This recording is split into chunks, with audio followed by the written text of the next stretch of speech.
So I want to take you back in time, back in history. A century ago, the previous millennium.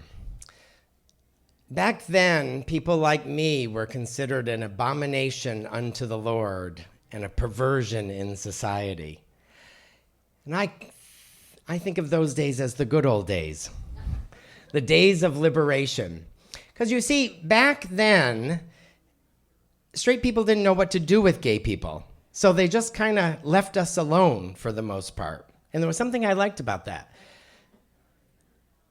Now, it is pretty tough to be an oppressed group, no matter what you're oppressed about.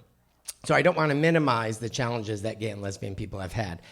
But there is an immense kind of freedom that comes from having people not be that interested in you.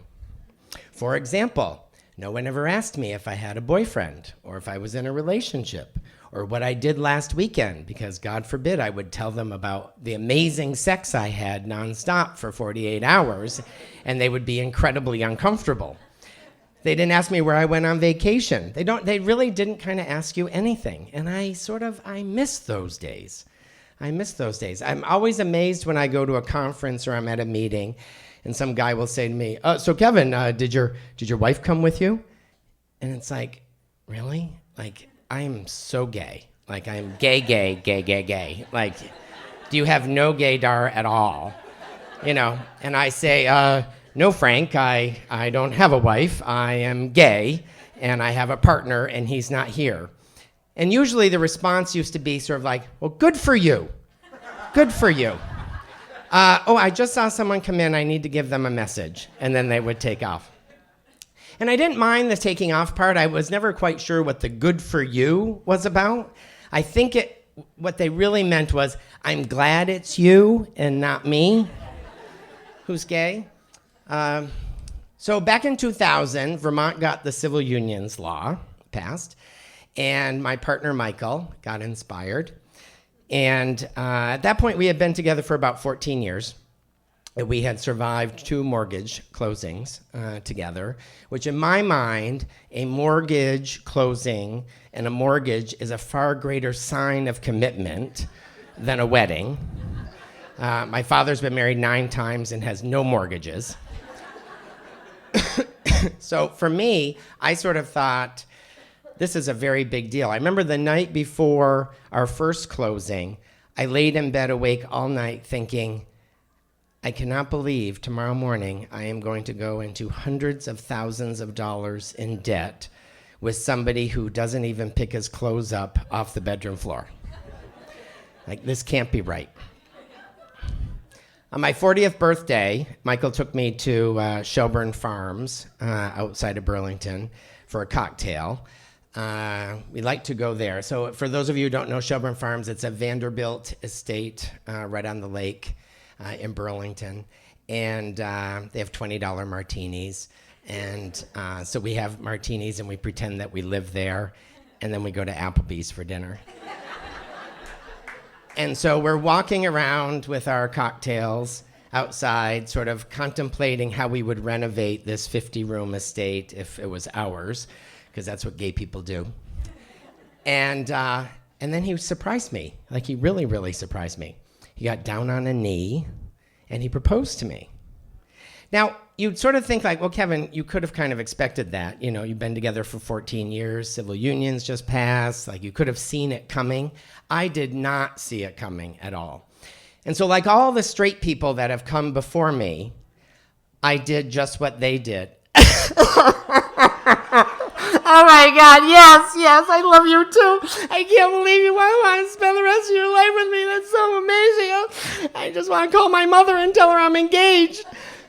And I just sort of thought like, oh my God. And then like all the straight people that have come before me, come the questions. Well, congratulations. Where are you going to get married? Who's going to do the ceremony? Are you going to have it catered? Are you going to have a band or a DJ? Am I going to be invited?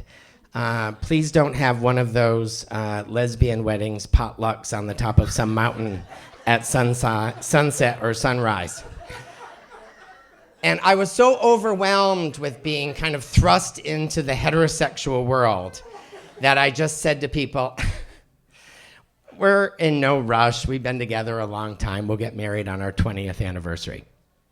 So 2006 comes around, and instead of getting married, we get another mortgage, because that's how we roll. And so we bought this postage-size stamped cottage on Lake Champlain, and that was going to be our baby, our project. So the very first spring that we were there, we had it was a very cold spring, read between the lines, miserable. And we had the great job of putting 70 feet of dock into the lake. Read between the lines, fight for several hours with each other. So we're hauling pieces of the dock in and leveling it and everything, and we get out, and I realize my engagement ring has come off.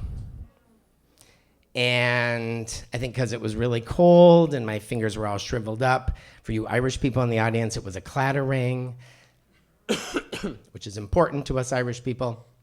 And so I was crestfallen. Micah was very upset. But I wondered if this was a sign. Because, see, one of the problems about being gay compared to straight people is that I don't really know how this all works. Like, if you lose your engagement ring, does your fiance buy you another one? Do you have to buy your own, which you can't really buy your own claddagh ring because that's really bad luck if you're Irish? Or you just shit out of luck and you just don't have a ring and you hope for a nice wedding band. And then the deeper level of stuff, like, does this mean we're really meant to be together? Does this mean we're going to get married and then I'll be divorced like my father, except maybe not 9 times, maybe just once or twice? So I didn't know how to handle any of this. So I didn't. 7 years later, 2013, my great job that I get to do every fall, October, would be to haul 70 feet of dock out of the lake for the winter. So as we're pulling the dock out, Michael bends down, takes something out of the lake, and says, "Oh, look, I found your ring." And I was like, "Really?" So I go up, and it's black. It's no longer silver. It's black. It's slimy, but it's definitely my ring. And I have to tell you, Lake Champlain during this 7 years had quite a trip. We had the highest water level in 150 years. We had the lowest water level in 100 years. Normally we have 3 feet of beach. That year we had 50 feet of beach, really no water at the end. We had Tropical Storm Irene.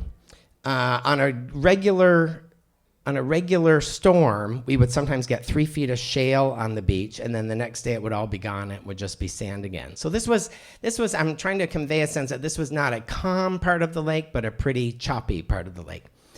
So I asked the perfect question, "Did you plant it there?" And Michael said, yeah, that's what I did, Kevin. Yeah, that's what I did. Boy, aren't you smart? Yeah, so 7 years ago, for no reason, in the middle of the night, I took the ring off your finger for shits and giggles and hid it. And then this morning, for no reason, I went to the secret hiding place and I pulled the ring out and blackened it up and pretended to find it today for no reason. And I said, I don't really think you have to be sarcastic about this. And I said, but you know what this means? And he said, what? And I said, it means that we're meant to be together forever. And he goes,